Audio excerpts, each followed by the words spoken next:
Assalamualaikum warahmatullahi wabarakatuh. Saya di sini akan menjelaskan tentang iddah dan iddad. Iddah dan iddad sering dipahami sekedar aturan menunggu atau larangan berhias bagi perempuan yang bercerai atau ditinggal mati oleh suaminya.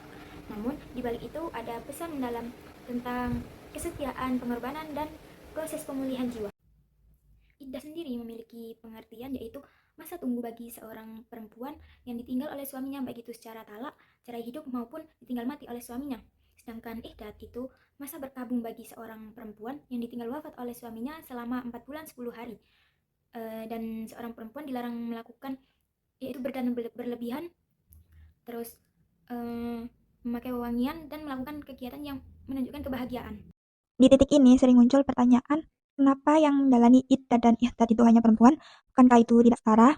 Dalam keadilan biologis, hanya perempuan yang bisa hamil, sehingga nasab anak harus dipastikan dengan jelas.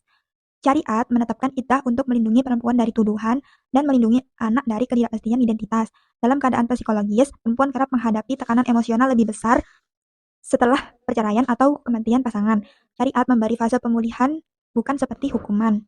Dalam keadilan sosial selama iddah, perempuan berhak menerima nafkah. Yang kedua, dilarang diusir dari rumah. Yang ketiga, proteksi dari tekanan sosial yang berpotensi dipikul sendiri. Jadi, iddah itu mengandung nilai perlindungan, bukan pembatasan. Sebelum kita lanjut pembahasan ini, jadi keempat mazhab itu sepakat bahwa iddah dan iddad bukan sekedar kewajiban hukum, tetapi memiliki makna spiritual. Nah, sekarang kita bahas tentang 4 pendapat mazhab ini. Yang pertama ada mazhab Hanafi. Mazhab Hanafi menyebutkan bahwa menekankan iddah sebagai hak Allah dan tentu kesetiaan kepada suami. Sedangkan mazhab Maliki, dia menganggap iddah sebagai simbol kesabaran dan penyucian jiwa. Selanjutnya ada mazhab Syafi'i. Mazhab Syafi'i menyebutkan bahwa melihatnya sebagai ibadah dan waktu untuk memperbaiki diri. Yang terakhir ada mazhab Hambali. Mazhab Hambali menyebutkan masa ini sebagai proses pemulihan batin dan ketenangan spiritual. Nah, selama masa ini wanita didorong untuk mendekatkan diri kepada Allah Subhanahu wa Ta'ala dan mempersiapkan diri untuk masa depan.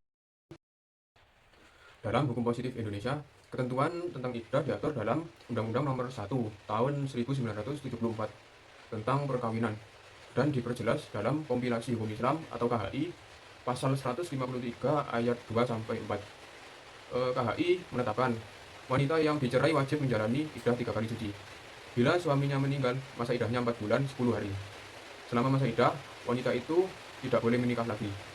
Hukum positif ini menunjukkan bahwa negara mengakui nilai kesetiaan dan penghormatan terhadap pernikahan, sejalan dengan prinsip syariat Islam.